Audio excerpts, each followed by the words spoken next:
Namaste students, I am Dr. Aziz Mohammed Khan from Department of Food and Biotechnology, Faculty of Agriculture and Veterinary Science, Jyoti Vidyapith Women's University.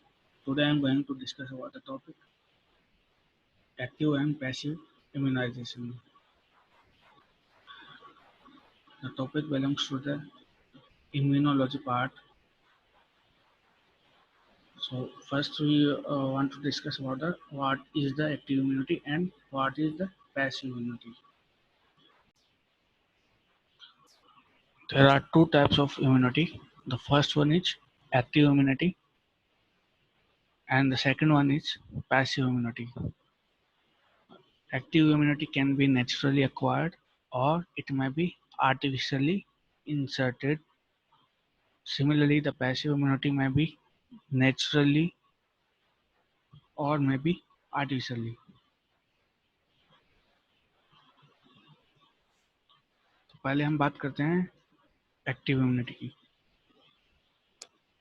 Active immunity तब develop होती है जब हमारी body में एक pathogen, एक infection, एक bacteria, एक माइक्रो ऑर्गेनिज्म जो हमारी बॉडी को हार्म पहुंचाता है, तब जब वो एंटर होता है तब हमारी बॉडी में एक्टिव इम्यूनिटी जनरेट होती है। ठीक है, ये एक्टिव इम्यूनिटी जो है वो एंटीबॉडी का प्रोडक्शन होता है, उससे रिलेटेड है और specific kind of antibodies are generated to specific kind of pathogen और ए टॉक्सिन। और ये एक पर्टिकुलर डिजीज के लिए स्पेसिफिक होती है। ये ह्यूमरल और सेलुलर दोनों काइंड की हो सकती है। तो पहले हम बात करते हैं एक्टिव नेचुरल इम्यूनिटी, क्योंकि ये दो टाइप की होती है, एक्टिव एंड आर्टिफिशियली एक्वायर्ड। तो पहले हम बात करते हैं एक्टिव इम्यूनिटी क्या होती है, एक्टिव नेचुरल इम्यूनिटी क्या होती है।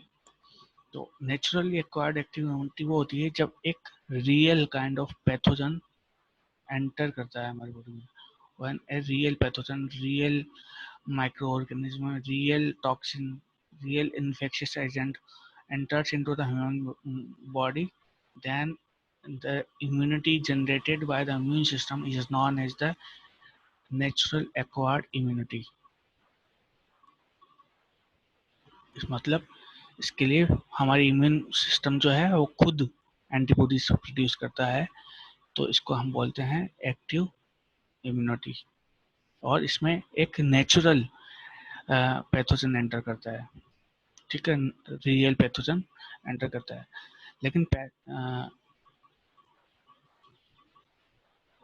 लेकिन इसके आर्टिफिशियल जो एक्टिव इम्यूनिटी है उसके अंदर जो पैथोजन है वो रियल नहीं होता, उसको हम इंजेक्शन के थ्रू एंटर करवाते हैं। जैसे वैक्सीन लगवाते हैं, तो वैक्सीन में क्या होता है, एक किल्ड या फिर अटेनुएटेड माइक्रो ऑर्गेनिज्म हमारी बॉडी के अंदर एंटर होता है, लेकिन वो नॉन सेल्फ होता है, तो हमारी बॉडी उसको आइडेंटिफाई करती है as a non self and they start to producing antibodies against that particular microorganism which is already killed. Okay, तो इसमें हम आर्टिफिशियली एक पैथोजन इंट्रोड्यूस करवा रहे हैं हमारी बॉडी के अंदर, लेकिन वो आर्टिफिशियली है, लेकिन उस आर्टिफिशियल एंटीजन के अगेंस्ट भी हमारी बॉडी एक इफेक्ट जनरेट करती है, लेकिन ये आर्टिफिशियली इम्यूनिटी कहलाएगी, आर्टिफिशियली एक्टिव इम्यूनिटी कहलाएगी, क्योंकि ये एक रियल पैथोजन नहीं है। इसलिए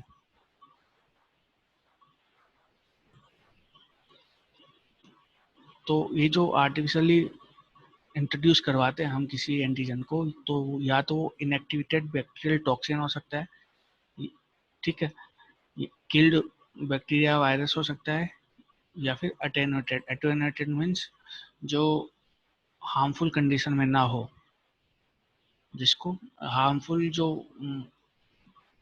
एक्टिविटीज है वो खत्म कर दी गई हो बैक्टीरिया की या जो भी पैथोजन है उसकी, तो ऐसे टॉक्सिन, ऐसे एंटीजन हमारी बॉडी में इंसर्ट करवाए जाते हैं ताकि हमारी बॉडी में आर्टिफिशियली इम्यूनिटी रहती है। जैसे पोलियो है,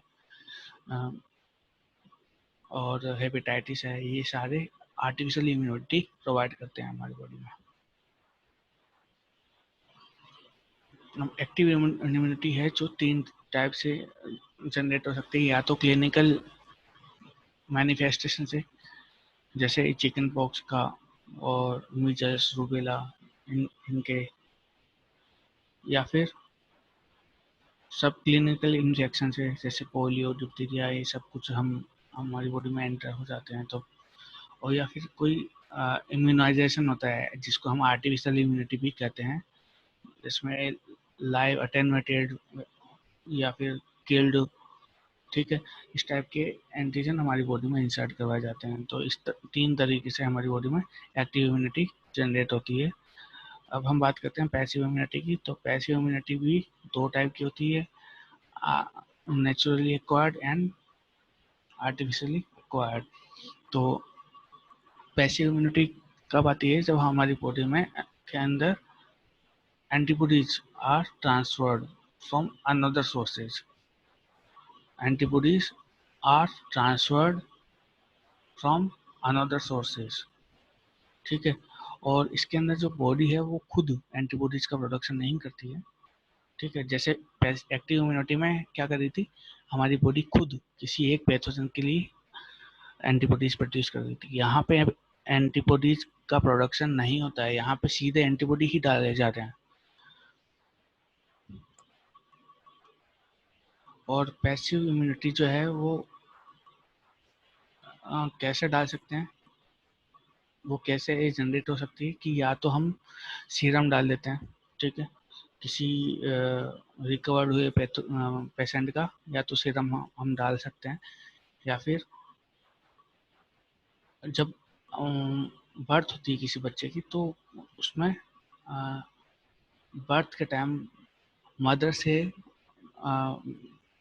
बच्चे के अंदर कुछ एंटीबॉडीज मूव कर जाते हैं, वो भी एक रेडीमेड एंटीबॉडीज होते हैं, ठीक है।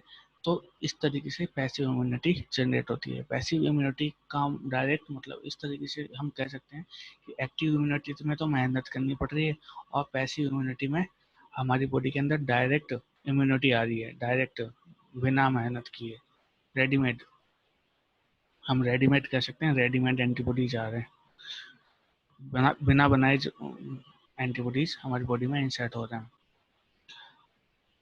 अब एक्टिव इम्यूनिटी और पैसिव इम्यूनिटी कैसे डिफरेंस हो सकते हैं कि जो पैसिव इम्यूनिटी है वो रैपिड होती है, ठीक है, और ये टेम्परेरी होती है, और इसके अंदर जो हमारी सेल्स जो होती है उनका कोई रोल नहीं होता, पार्टिसिपेशन नहीं होता। जो इम्यून सेल्स होती है उनका कोई ऐसा कुछ खास पार्टिसिपेशन नहीं होता है, इसलिए इसको पैसिव इम्यूनिटी कहते हैं। तो ये 2 टाइप की होती है, नेचुरली एक्वायर्ड। नेचुरली एक्वायर्ड में कैसे होती है कि जब मदर से चाइल्ड के अंदर बर्थ के टाइम कुछ एंटीबॉडीज एंटर कर जाते हैं, तो उसको नेचुरली एक्वायर्ड पैसिव इम्यूनिटी कहते हैं। इसके अलावा जब बर्थ होती है बच्चे की, तो फर्स्ट टाइम जो येलोइश मिल्क होता है मदर्स का, तो जब हम उसको पिलाते हैं बच्चे को, तो उसके अंदर एंटीबॉडीज होती है। येलोइश मिल्क जो होता है उसके अंदर एंटीबॉडीज होती है, जो बच्चे के लिए इम्पोर्टेंट होता है, क्योंकि इनके उसके अंदर बहुत सारे एंटीबॉडीज होते हैं और वो बच्चे को इम्यूनिटी प्रोवाइड करता है। अब बात करते हैं आर्टिफिशियली एक्वायर्ड पैसिव इम्यूनिटी। तो जब डायरेक्ट हम एंटीबॉडी इंसर्ट कर देते हैं, ठीक है, डायरेक्ट, तो उसको हम कहते हैं आर्टिफिशियली पैसिव इम्यूनिटी। इसका एक सबसे न्यूएस्ट एग्जांपल है कि अभी रिसेंटली एक टेक्निक चली है, इसको हम प्लाज्मा थेरेपी कहते हैं, जो अभी कोरोना वायरस के अगेंस्ट काम में कर रही है। तो प्लाज्मा थेरेपी में क्या आता है कि डायरेक्ट एंटीबॉडीज है उसमें, जो पेशेंट रिकवर हो चुके हैं कोरोना वायरस से, उनके अंदर जो एंटीबॉडीज वगैरह हैं वो किसी पेशेंट के अंदर सीधे ट्रांसफर करवाई जा रही हैं, जो अभी जिसकी कंडीशन बहुत ख़राब है उसके अंदर ट्रांसफर करवा रहे हैं। मतलब एंटीबॉडीज किसी और की ने बनाई है, किसी और की बॉडी में बनी है, लेकिन वो डायरेक्ट किसी अदर पर्सन की बॉडी में जा रही है, जिससे क्या होता है वो पेशेंट जल्दी रिकवर हो जाता है, क्योंकि पैसिव इम्यूनिटी जो वो होती है वो रैपिड होती है, जल्दी रिकवर करती है, थोड़े टाइम के लिए होती है, लेकिन रिकवरिंग जो होती है इसकी जल्दी होती है। तो ये पैसिव इम्यूनिटी का एक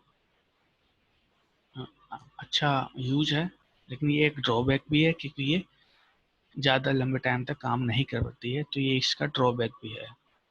तो दो टाइप की नेचुरली एक्वायर्ड और आर्टिफिशियल एक्वायर्ड इम्यूनिटी है, वो एक्टिव इम्यूनिटी में भी होती है और पैसिव इम्यूनिटी में भी होती है, दोनों। तो नेचुरली एक्वायर्ड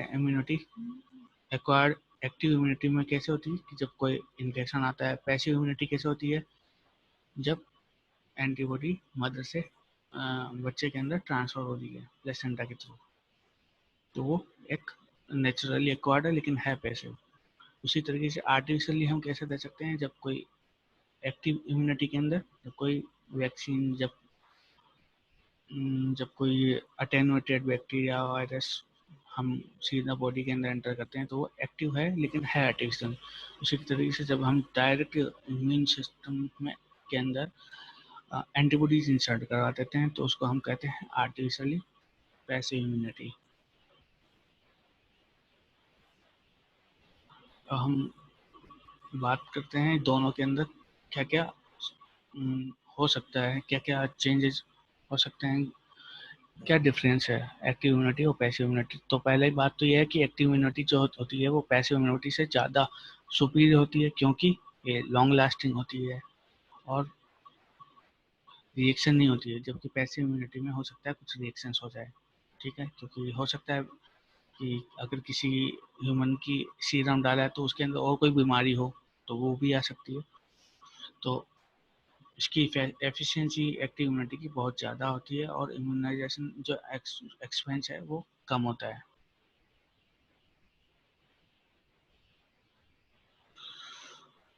इसके अलावा नेचुरली एक्वायर्ड इम्यूनिटी जो होती है वो डिजीज के थ्रू आती है, और आर्टिफिशियली एक्वायर्ड जो इम्यूनिटी है एक्टिव इम्यूनिटी के अंदर वो आती है वैक्सीनेशन के थ्रू। ठीक है, एक्टिव इम्यूनिटी के अंदर मेमोरी सेल्स बनती है, जबकि पैसिव इम्यूनिटी में किसी भी टाइप की मेमोरी सेल्स नहीं बनती है। मतलब जब कोई पैथोजन पहली बार एंटर आया है, तो हमारी इम्यून सिस्टम एक्टिव इम्यूनिटी के अंदर जब दोबारा से आएगा तो उसको जल्दी से आइडेंटिफाई कर लेगी, लेकिन पैसिव इम्यूनिटी के अंदर वो वहीं पे जीरो का जीरो रहेगा, क्योंकि उसको फिर से पूरी मेहनत करनी पड़ेगी, उसको वापस से एक्टिव इम्यूनिटी के अंदर आना पड़ेगा, या फिर नया एंटीबॉडीज डायरेक्ट इंसर्ट करने पड़ेंगे। वहाँ पे जो मेमोरी सेल्स है वो नहीं होगी, तो काम जीरो से स्टार्ट करना पड़ता है हमारी बॉडी को। उसी तरीके से एक्टिव इम्यूनिटी के अंदर जो प्रोटेक्शन है वो परमानेंट होता है, और पैसिव इम्यूनिटी के अंदर टेम्परेरी होता है।